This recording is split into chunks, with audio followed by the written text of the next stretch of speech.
வணக்கம். Welcome to கதை திரட்டு audio books. இந்த வீடியோவில் நம்ம என்ன கதை கேட்க போகிறோம்னா, அக்கறை சிறுகதை. நம்ம சேனலை இது வரைக்கும் சப்ஸ்கிரைப் பண்ணாதவங்க சப்ஸ்கிரைப் பண்ணுங்க. பக்கத்தில் இருக்கிற பெல் ஐகானை கிளிக் பண்ணி ஆளுங்கிற ஆப்ஷனை ப்ரெஸ் பண்ணுங்க. ஸோ தட் நான் போடுற கதைகளை உடனுக்குடனே நீங்கள் கேட்கலாம். வாங்க கதைக்குள்ளே போகலாம். சாரு பூச்சரத்தை கையில் எடுத்தாள். தோட்டத்து முல்லையின் புதிய பூக்கள் நல்ல வெள்ளை நிறமாக மலர் பாகம் கொழித்து வறுத்து நீண்டிருந்த பூக்கள்.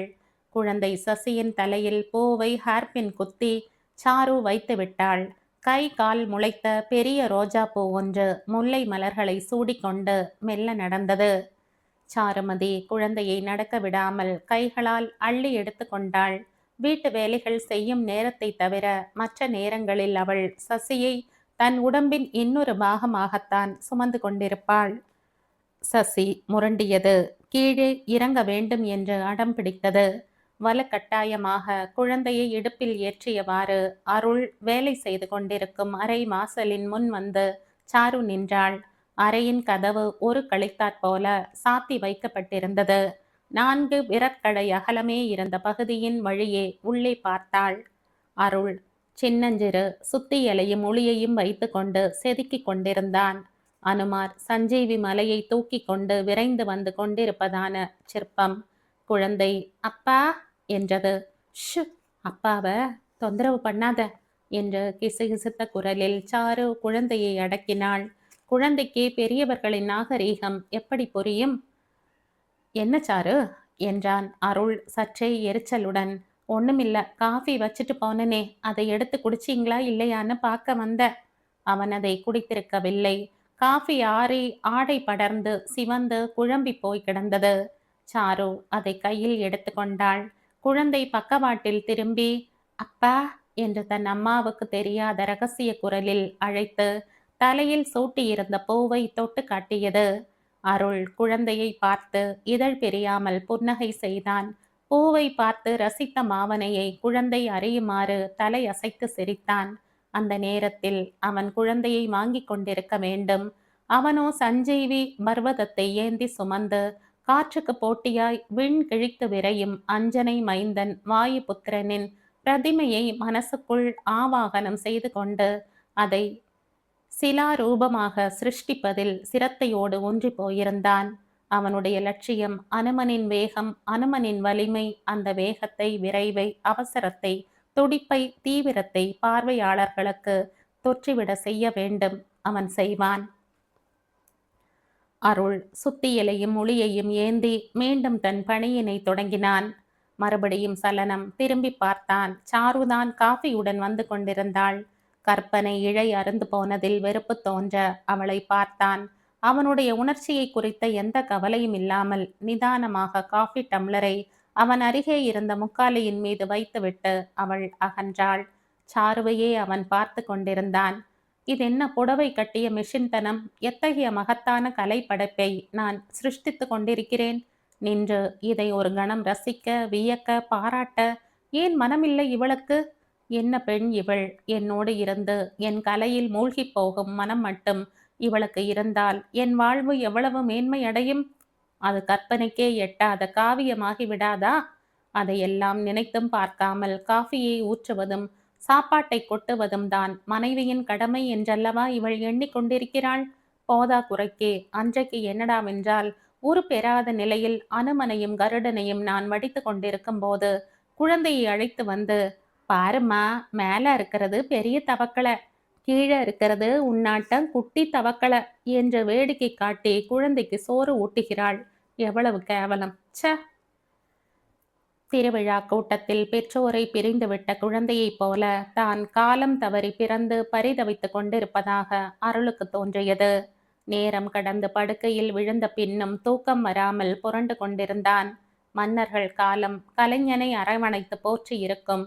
வீடு வெளி எல்லாமே அப்போது தனக்கு இதமானதாக இருந்திருக்கும் என்ற எண்ண வளையத்துக்குள் அருள் தூங்கி போனான்.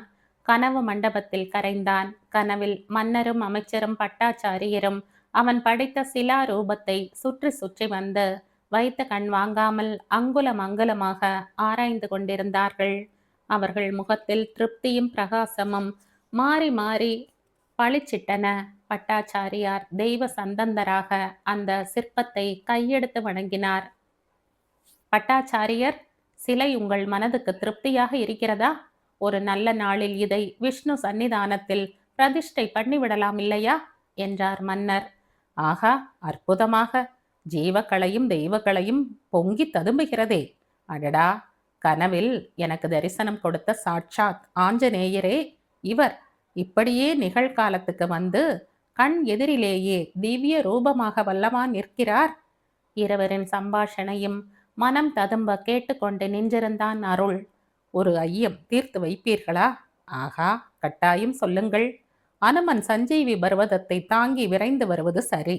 ஆனால் கீழே சின்னஞ்சிறு கருடாழ்வாரும் சர்பத்தை கால் விரலால் பற்றியபடி இருப்பது எதற்காக? அது சாஸ்திரோக்தமானதா? அதற்கும் திருஷ்டாந்தந்தம் இருக்கிறது சுவாமி என்றான் அருள். இளைய பெருமாளின் வியாதி க்ஷணத்தில் நீங்க வேண்டும் என்ற அவசரம் ஆஞ்சநேயருக்கு.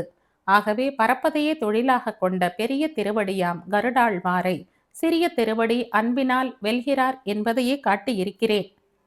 பட்டாச்சாரியரின் கண்களில் இருந்து கண்ணீர் கரகரவென வழிந்தது. அமைச்சர் எழுந்து அருளின் அருகில் வந்து அவனை தழுவிக் கொண்டார். மலேசிய அரசு அருளை தன் விருந்தினராக அழைத்து கௌரவம் செய்தது. அங்கு குடி அமர்ந்திருந்த தன் ஓவிய கல்லூரி சிநேகிதியான மங்கையர்க்கரசியின் வீட்டுக்கு அருள் போயிருந்தான். மங்கையின் கணவன் சொக்கலிங்கமும் ஓவியன்தான். சொக்கு, அருளும் நானும் சுமார் 5 வருஷ காலம் ஒரே இடத்துல படித்தோம். கடைசியில அவர் சிற்பம், நான் ஓவியம்னு ஆயிட்டோம். ஆனாலும் மத்தியான சாப்பாடு மட்டும் எங்க குரூப் ஒன்னாவே தான் சாப்பிடுவோம். அடடா, எவ்வளவு அற்புதமான நாட்கள் அவை. அந்த பீரியடில் நான் போட்ட எல்லா படங்களிலும் அருளுக்கும் பங்கு உண்டு. பாராட்டு, விமர்சனம், கருத்து, இப்படி பல விதங்கள்ல என் வளர்ச்சிக்கு அருள் உதவியா இருந்திருக்கார் என்றாள் மங்கையர்க்கரசி தன் கணவர் சொக்கலிங்கத்தை பார்த்து. சொக்கு அருளை பார்த்து கபடமாக சிரித்து கொண்டே சொன்னான். மிஸ்டர் அருள், உங்க 5 வருஷத்து முயற்சி வீணா போச்சே. இவளை வளர்க்கறதுக்கு நீங்க எடுத்துக்கிட்ட அவ்வளவு சிரத்தையும் பலன் அளிச்சதா தெரியலையே. புறப்பட்ட இடத்திலேயே தான் அவன் நிற்கிறா. பாத்திரம் தெரியாது பிச்சை போட்டிருக்கீங்க. சுருக்கென்றது அருளுக்கு. இது விளையாட்டா, வினையா? 3வது மனிதனுக்கு முன்னால் கணவன் தன் மனைவியை இப்படி இழிவு செய்யலாமா? கிண்டல் செய்வதாக எண்ணமாயிருக்கும். ஆனால் ஓவியத்தை தன் வாழ்வின் நோக்கம் என்றும் மிக உயர்ந்த பணி என்றும் நினைத்து ஒரு சிறந்த ஓவியர் என்ற புகழுடன் மலர்ந்திருக்கும் மங்கையர்க்கரசி போன்ற ஒருத்தியை சக ஓவியனான கணவன் இப்படி பேசுகிறானே. மங்கையின் முகத்தை அருள் கவனித்தான். அந்த இனிய மாலை பொழுது கசந்து போக துவங்கி விட்டிருந்ததை அவனால் உணர முடிந்தது. அவளுக்கு ஆறுதலாகவும் சொக்கலிங்கம் விதைத்த கசப்பை மாற்றவும் ஏதாவது சொல்ல வேண்டும் போல அவனுக்கு தோன்றியது. மிஸ்டர் சொக்கலிங்கம், நீங்க சொல்றது தப்பு. ஓவிய கல்லூரியில என் கூட படிச்சவங்கள எதிர்காலத்துல ரொம்ப பிரமாதமா இருக்கக்கூடியவங்கன்னு அப்பவே அடையாளம் தெரிஞ்ச 5-6 பேர்ல மங்கை ஒருத்தி. ஒரு விஷயம் சார், அந்த காலத்துல மங்கை ஒரு படம் போட்டுச்சு. தீனி தின்னுகிட்டு இருக்கிற கோழி குஞ்சை பாஞ்சு தாக்குற பருந்தின் படம். அந்த பருந்தோட சிறகு வீச்சிலேயே அதன் வேகம் தெரியும். அந்த மாதிரியான வேகத்தை தான் நான் இந்த அனுமன் சிற்பத்துல கொண்டு வர முயற்சி பண்ணேன். உங்களுக்கு தெரியாதது இல்லை. அசையாத சித்திரத்திலும் சிற்பத்திலும் அசைவை, அதிலும் வேகமான அசைவை காட்டுறது எவ்வளவு கஷ்டம்னு அதை அந்த மாணவ பருவத்துல மங்கை அவ்வளவு அழகா போட்டுச்சு. எப்பேற்பட்ட அபூர்வமான ஓவிய திறமை!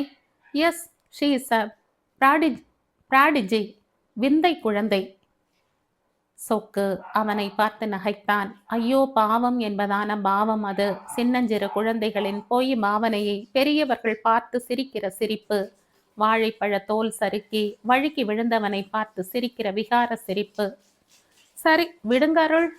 இப்ப உங்களுக்கு நான் ஓவியம் பற்றிய வகுப்பு எடுக்கணும் போல இருக்கு. மன்னிக்கணும், நீங்க என்னவோ படிக்கிற காலத்துல வேகத்தை விரைவை கொண்டாந்துட்டான்னு மாஞ்சு போறீங்களே. அந்த ஓவியம் ஓல்டு மாஸ்டர்ஸ்னு சொல்றோமே, அவங்கள ஒருத்தரான ரெய்னால்டல்ஸின் ஓவியத்தோட அப்பட்டமான காப்பி தானே. உங்களை மாதிரி தான் அந்த பிரெஞ்சு விமர்சகன் மில்பர் பான்த்ரூவா சொன்னான். என்னவோ இவ பெரிய மேதை, மட்டையை 2ஆ கிழிச்சா அது இதுன்னு எழுதினான். ஒரு பார்ட்டியில் அவனை பார்த்து கிழின்னு கிழிச்சேன். என்ன சார், உங்க வைஃப் பத்தி நீங்களே இப்படி பேசுறீங்க? நான் வைஃபாவது இன்னொன்னாவது உண்மையை சொல்லித்தானே ஆவணும். யாரோ பெத்த குழந்தைக்கு யாரோ உரிமை கொண்டாடின மாதிரின்னேன். இப்ப என்னடான்னா நீங்களும் அதையே சொல்றீங்க? அதற்கு பின்னால் பேச அருளுக்கு நாக்கு எழவில்லை. அவனே ஒரு கல்லாய் சமைந்து போனான். தரையை பார்த்து கொண்டே உட்கார்ந்திருந்தான். அகலிகை கூட இப்படித்தான் அவமானத்திற்கு ஆளாகி இருப்பாள். அவள் கல்லாகி போனதில் என்ன ஆச்சரியம்? கல் என்றால் கல்லேவா? மனிதன் கல்லாகி விட முடியாது. சக மனிதனின் அதிகபட்ச சிறுமையை கண்டு உள் ஒடுங்கி உணர்வு வற்றி ஸ்தம்பித்து ஸ்மரணை இழக்கிற ஸ்திதியே அது. டிரேகானின் சிவப்பு வண்ண உடல் பொறித்த அழகிய பீங்கான் கோப்பைகளில் அருளுக்கும் சொக்கலிங்கத்துக்கும் பவழத்தை கரைத்தாற் போன்ற தக்காளி சூப்பை பரிமாறினாள். என்ன மங்கை, உட்காருங்களே நீங்களும் என்றான் அருள். பரவாயில்ல, உங்க 2 பேருக்கும் பரிமாறிட்டு நான் அப்புறமா சாப்பிட்டுக்கிறேன் என்றாள். சாப்பாடு எளிமையாய் இருந்தது. ஏராளமான ஐட்டங்களை தயார் செய்து டைனிங் டேபிளை நிரப்பவில்லை. செய்திருந்த ஒவ்வொரு தயாரிப்பும் சுவையோடு இருந்தது. அற்புதமான அழகோடு அலங்கரிக்கப்பட்டு வைக்கப்பட்டிருந்தது. சாப்பாடு ரொம்ப பிரமாதம் மங்கை. அதை விட கார்னிஷிங் பிரமாதம். கலை உணர்வும் அழகுணர்வும் மனசுக்குள்ள இருந்தா அது தூக்கத்துல புரண்டு படுக்கிறதுல கூட வெளிப்படும்னு சொல்றாங்களே, அது நிஜம்தான். அருளின் பாராட்டை புன்னகையோடு ஏற்றுக்கொண்டாள் மங்கையர்க்கரசி. மிஸ்ஸஸ் அருளை பத்தி நான் இதுவரை ஒண்ணுமே விசாரிக்கல பாருங்க. அருள் அவங்க எப்படி இருப்பாங்க? அவங்களுக்கும் இந்த சிற்பம் அது இதில் எல்லாம் ஆர்வம் உண்டா? எத்தனை குழந்தைகள்? அவங்க ஓவியம் வரைவாங்களா? நீங்க ஏன் அவங்களை மலேசியாவுக்கு அழைச்சுக்கிட்டு வரல? எங்க அரசாங்கம் உங்களை கௌரவப்படுத்துறதை அவங்களும் பார்த்து சந்தோஷப்பட்டிருப்பாங்க தானே? கேள்விகளாக அடுக்கினாள் மங்கை. என்ன பதில் சொல்வதென்று திகைப்பாய் இருந்தது அருளுக்கு. பொய்யாக எதையாவது சொல்லி மழுப்பி விடலாமா என்று கூட ஒரு கணம் தோன்றியது. சேச்ச, பொய்யை சொல்வதாவது? உங்களுக்கு தான் தெரியுமே மங்கை, அப்பா சின்ன வயசுலேயே போயிட்டார். அம்மா வீடு வீடா வேலை செஞ்சு வயித்த கழுவிட்டு இருந்தாங்க.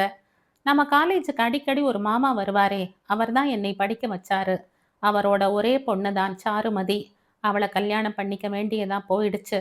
படிச்சது 8ஆம் கிளாஸ், பிடிச்சது பருப்பு ரசம்னு வாழ்ந்துகிட்டு இருக்கிறவ. சமையல் மட்டும் உங்களை மாதிரி பிரமாதமா பண்ணுவா. அடுப்படியை தவிர வேற எதுவும் தெரியாது. சசின்னு 1.5 வயசுல அழகான பெண் குழந்தை. சாருவோட இன்னொரு உலகம் அது. வீட்டை போட்டுட்டு வெளியே வர்றதுங்கிறதெல்லாம் அவ்வளவு சுலபம் இல்லை அவளுக்கு. கொடுத்து வச்சவங்க சார் நீங்க. ஒரு மனுஷனுக்கு இதை விட நல்ல மாதிரியான வாழ்க்கை அமையவே முடியாது.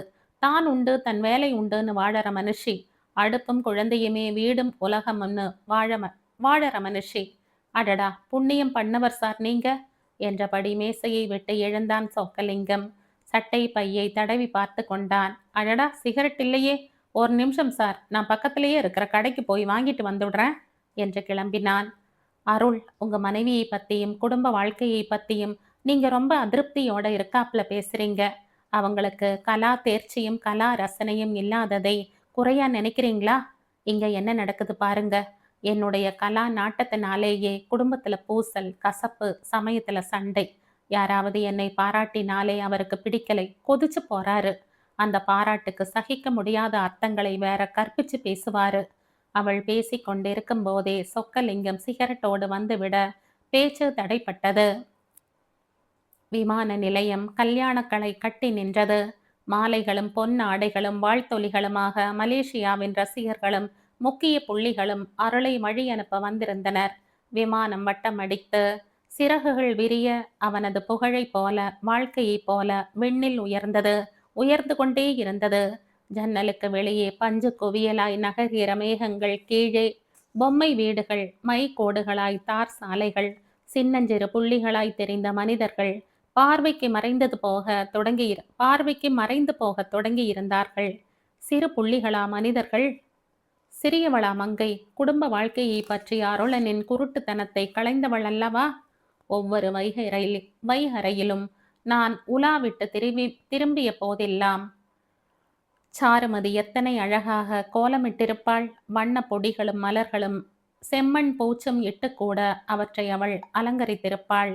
திராட்சை கொடி கொத்து கொத்தாய் பழ கொலைகளுடன் தொங்கும்.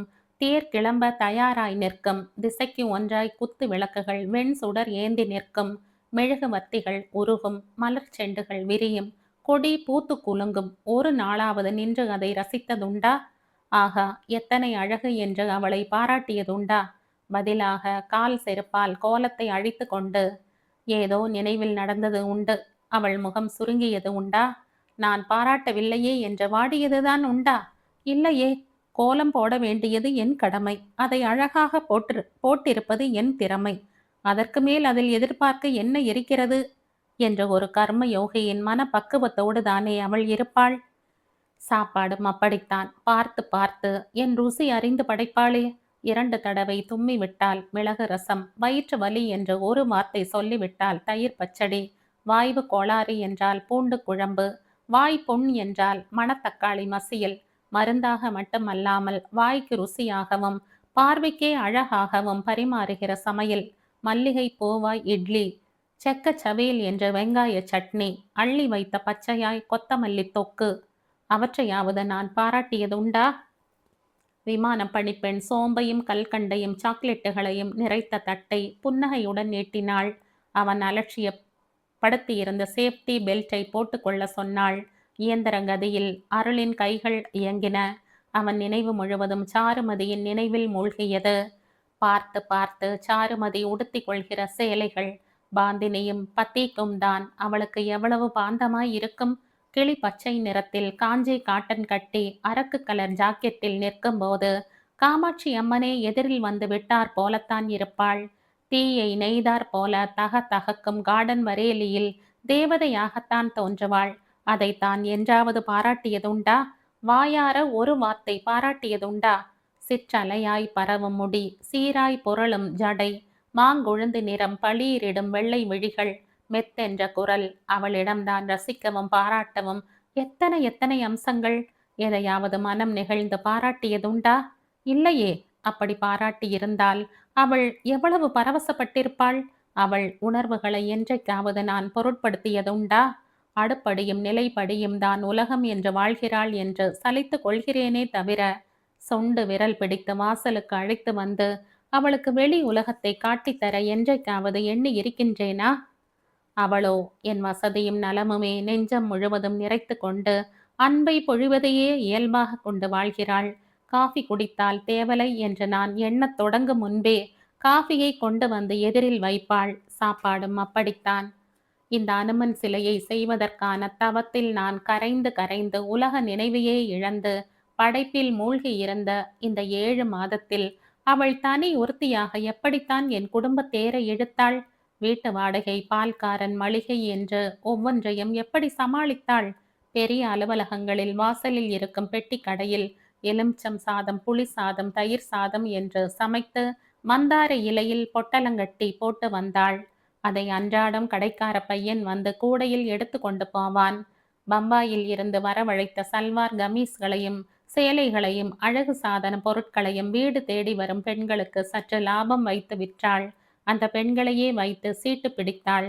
பொருளாதார சிக்கல் என சிந்தையை தொடாமல் பார்த்து கொண்டாள். சாப்பாட்டு கவலை என்னை சங்கடப்படுத்தாமல் பார்த்து கொண்ட அவளை சாப்பிட்டாயா என்று அக்கறையாக எந்த நாளிலும் நான் விசாரித்தது கூட இல்லையே. அவளுடைய அத்தனை மேன்மைகளையும் அறிந்து கொள்ளாமல் அவளுக்கு சிற்பமும் ஓவியமும் கைவரவில்லையே என்று குறைபட்டிருக்கிறேனே. நான் கலைக்காக வாழ்கிறேன், அவள் எனக்காக வாழ்கிறாள் என்பதை நான் எப்படி உணராமல் போனேன்? அவளும் அவள் மனத்தளவில் இயன்ற நிறை வாழ்வுதான் வாழ்கிறாள். மனைவி என்பவள் வடிவமும் வண்ணமும் அற்ற கொள்கலனின் குணமேற்கும் தண்ணீர் போல் கொண்டவனைப் போலவே வாழ்க்கையை அமைத்து கொள்ள வேண்டும் என்று நினைக்கிற காட்டு மிராண்டித்தனமான போக்குதான் என்னை அறியாமல் என் மனதிலும் படிந்திருந்ததா? அவள் இருக்கிறபடி இருக்கட்டுமே. அது அவளுக்கு வசதியாகவும் சந்தோஷமாகவும் நிறைவாகவும் இருக்கும் பட்சத்தில் அவள் அப்படியே இருக்கட்டுமே. அவள் என்னுடைய கலைகளை ரசிப்பவளாகவும் புரிந்து கொள்பவளாகவும் தான் இருக்க வேண்டும் என்பது என்ன நியதி? இது ஒரு கலாச்சார ஆக்கிரமிப்பல்லவா? மனைவியை கை நீட்டி அடிப்பது போன்ற கீழ்த்தரமான செயல் அல்லவா? விமானம் தரை இறங்கியது. அருளை வரவேற்க பெரிய கூட்டமே திரண்டு வந்திருந்தது. பொன்னாடையும் பூ மாலையும் கை கொண்டு வந்து நின்றிருந்தார்கள். நகரத்தின் முக்கிய மனிதர்கள், ரசிகர்கள், கலாச்சார தூதுவர்கள், கலை உலக வேந்தர்கள். இந்த ஆரவாரத்தோடு சம்பந்தப்படாமல் தன்னந்தனியாக நின்று தோ அப்பா என்ற குழந்தைக்கு அவனை சுட்டி காட்டி கொண்டிருந்த சாருமதியை நோக்கி அருள் நடந்தான். சாரு, எப்படி வந்த? எப்போ இருந்து இங்க நிக்கிற? நீயும் குழந்தையும் நல்லா இருக்கீங்களா? கேள்வி மேல் கேள்வியாக கேட்ட அவனை, அவனது குரலில் தெரிந்த என்றுமில்லாத கனிவை, எத்தனையோ பெரிய மனிதர்கள் அவனுக்காக காத்திருக்க, அவன் தன்னை நோக்கி நடந்து வந்த தினுசை ஜீரணிக்க முடியாதவளாக திக்கு முக்காடி போனாள் சாருமதி.